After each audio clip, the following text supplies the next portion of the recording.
And of course, there's going to be a lot of monsters on the surface and in the Underdark. And those monsters include... World premiere. A Bulette. Hello everybody, I am Tom and you are watching my speculation series for Baldur's Gate 3. So Bulette, that was a clip from Baldur's Gate 3 Panel from Hell, talking about the encounter with a monster common to the Underdark. As such, I thought I'd do a guide / info dump on that monster. This is a pre-release video, and as such, I'm speculating from stats and abilities based on the 5th edition rule set of Dungeons & Dragons. All of this is subject to change for Baldur's Gate 3, all of it could be different, and indeed, in this case, I think quite a lot of it probably will be different. But before we get started, if you enjoy this video, please leave a like. If you aren't yet subscribed, please consider subscribing to my channel for more Baldur's Gate 3 and other content going forward. But without further ado, the Bulette is a massive burrowing creature, most common to the Underdark, known as Glogbron?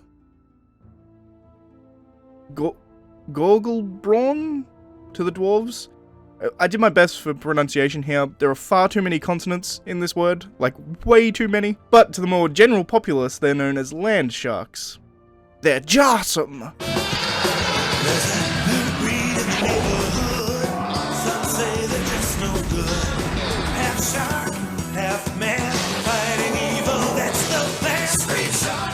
Okay, that reference may have dated me somewhat, but let's move on. The Bulette is enormous, standing at 9 feet high and 12 feet long on average. These behemoths explode out of the ground, devouring whatever they find. They're covered from head to toe in thick chitinous armor plates. These plates are extremely hard, and they're often kind of a bluish in colour, which makes a lot of people believe that they're actually plated in metal rather than a biological material, but it is a biological kind of armor plating. As I stated before, the Bulette is often found in the Underdark. This isn't to say that they cannot attack on the surface, just that they're particularly adapted to the environment of the Underdark. They have dark vision, so they can see out to 60 feet in complete darkness. Additionally, they can also sense their food through solid earth. They have the ability of tremor sense. This allows them to incredibly accurately sense the vibrations made by those around them through the earth and pinpoint their location. Hence, their main method of attack is to simply find the location of their prey and simply launch out of the ground and grab them and try and eat them whole. Now, I've said a few times their prey, but what exactly do Bulettes prey on? The short answer? Anything that breathes. Bulettes are carnivorous, but beyond that specification, they eat pretty much anything. Plus, the availability of food is pretty much the single criterion for what decides whether a Bulette is going to make a place its habitat.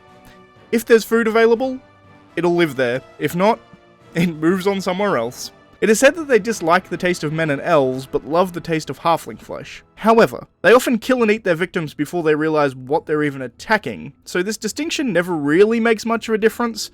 Chances are, if you're alive, it's going to try and bite you and eat you. But now we can move on to the statistics and abilities of this creature. And this is where I think Larian may be messing around with the numbers just a bit, as this is going to be early access. So all of your characters are going to be a maximum level 4 when you fight this thing. And that's really not strong enough to take on a Bulette head to head. I feel like this is going to be an obstacle to avoid more so than a fight to actually defeat the monster. It's going to be trying to avoid the monster as best as possible and trying to get around it in creative ways. That's just my assumption.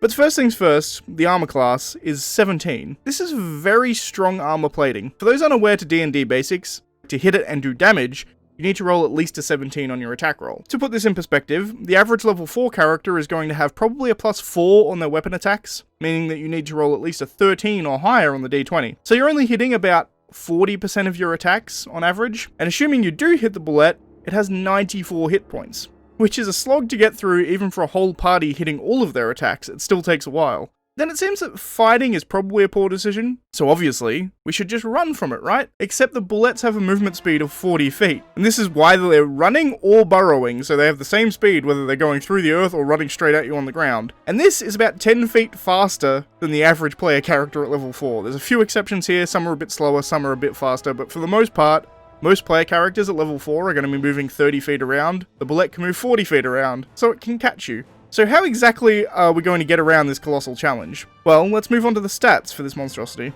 has 19 strength, 11 dexterity, and 21 constitution. So physically, it's a very, very bulky creature, not particularly dexterous, but incredibly strong and incredibly hardy. It has 10 wisdom, it's relatively perceptive, it's also quite instinctual. Awareness of what's around it is really quite high. Tremor sense helps a lot with that. It only has 5 charisma, that's somewhat irrelevant. But what is of use to us, however, is its intelligence, which is 2. This thing is very one-track minded in the most literal sense. The only thing it really thinks about is killing and eating its food. This means that distractions, tricks, and illusions will likely work very, very easily on this big, stupid brute. It's going to be interesting to see how they implement this. I'm going to be very interested. But now we can move on to what this obstacle might do to us. As I stated before, the Bulette can burrow at an astounding speed. It can literally dig through the earth at the same speed that it can run on open ground. And as such, being surprised by one is likely as it erupts from the earth. The Bulette's bite is its primary form of attack, dealing 4d12 plus 4 for an average of 30 piercing damage. Once again, I feel like Larian will do some adjustments here, as this is really, it's just a one-shot on the vast majority of level 4 characters. A Barbarian might be able to live one bite, but they're going to go down to the second. So I assume this is going to be scaled down a fair bit for balance purposes. A level 4 character has less than 30 HP, pretty much always. As I said, Barbarians can probably kick it over that, but not by a whole lot. And finally, probably the scariest thing the Bulette has is that despite its size, it can leap really, really far. With or without a running start, so it can do this just off a standstill, it can jump 15 feet straight up in the air, or it can jump 30 feet in any direction. And it uses this as part of an attack. If it jumps at least 15 feet, it can land on top of other creatures. When it does land on a creature, that creature must make a strength saving throw. If it fails that save, it's knocked prone and suffers an average of 14 bludgeoning damage, plus 14 slashing damage from the creature's massive claws. If you succeed on the save, you take half as much damage and you're pushed 5 feet back and you're not knocked prone. Once again, I'm going to assume that Larian is going to scale this damage as 28 damage. That's still a one-shot for most level 4 adventurers. But that's pretty much it. At least for 5th edition for the Bulette, all the information we get from the monster manual, it's not a whole lot of information. There is some others from other D&D books, but I'm not going to go too far into that. But yeah, this is going to be very interesting to see how Larian implements this really iconic monster into some early access stuff come September 30th.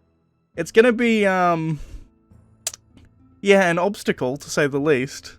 And the way they were talking about it, it's probably going to be chasing us around the Underdark as we're trying to traverse the Underdark, so that's going to be fun, to say the least. But in any case, that's going to be it. Thank you for watching, guys. If you enjoyed the video, please leave a like. Please subscribe if you aren't already. And as always, thank you for watching, and I shall see you next time.